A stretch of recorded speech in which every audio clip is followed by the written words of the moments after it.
Charles Lallemant was born in Paris in 1587 and later became the first superior of the Jesuit missions amongst the Huron in Canada. His letter to his brother, dated 1 August 1626, inaugurated the series Relations des Jésuites de la Nouvelle-France about the missionary work in that country. Biography. Born in Paris to an official of the criminal court, Lallemant entered the novitiate of the Society of Jesus at Huron on 29 July 1607.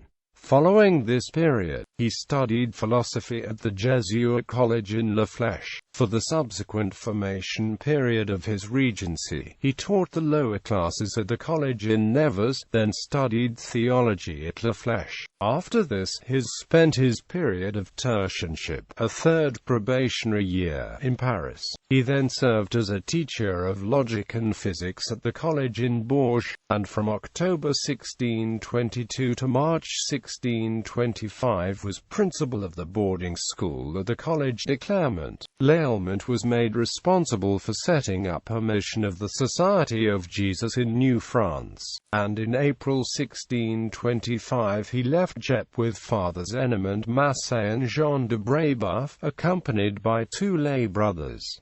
He arrived in Quebec City in June. Neither the directors of the Compagnie de Montmorency nor the settlers, among whom the pamphlet Anticotin was then circulating, had any liking for the Jesuits, but the Recollets received them with great kindliness and gave them hospitality until they could have their own house.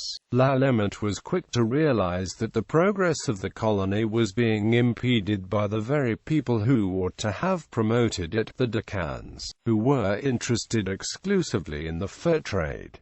A change was imperative. Therefore, as soon as Jesuit Father Philibert Noirot arrived in 1626, he was ordered, because of the good standing that he enjoyed at the court, to take ship again for France, with the object of advancing the welfare of the colony. One result of this move was the revocation of the Edict of Nantes so far as New France was concerned. Noirot had arranged for supplies to be sent to his colleagues in Quebec City, but they never reached their destination. According to Father Christian Leclerc, they were seized at Honfleur by Raymond de Leralde and Guillaume de Con, thwarted by the trading company at Quebec in his efforts to evangelize the Indians. Lallemant sailed to France in order to lodge a protest. Attempting to return to New France, his vessel was captured by Kirke, who was then blockading the St. Lawrence River. Lallemant was sent as a prisoner to England. A second attempt to travel to Canada resulted in shipwreck off Cape Canzo, and on his way back to France he was wrecked a second time on the coast of Spain. He finally reached New France in 1632, after Quebec was restored to the French. Lallemant returned again to France in 1638, where he became procurator of the Canadian missions,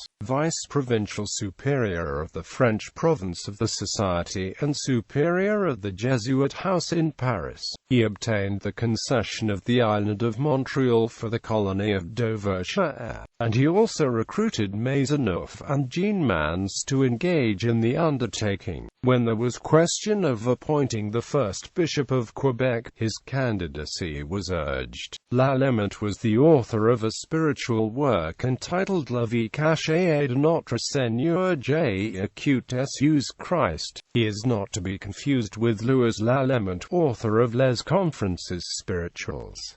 Lallemant had 2 close relatives in the Jesuit missions, Jérôme Lallemant, his brother, and Gabriel Lallemant, a nephew, who was murdered by the Iroquois and is honored as a saint by the Catholic Church. Gallery.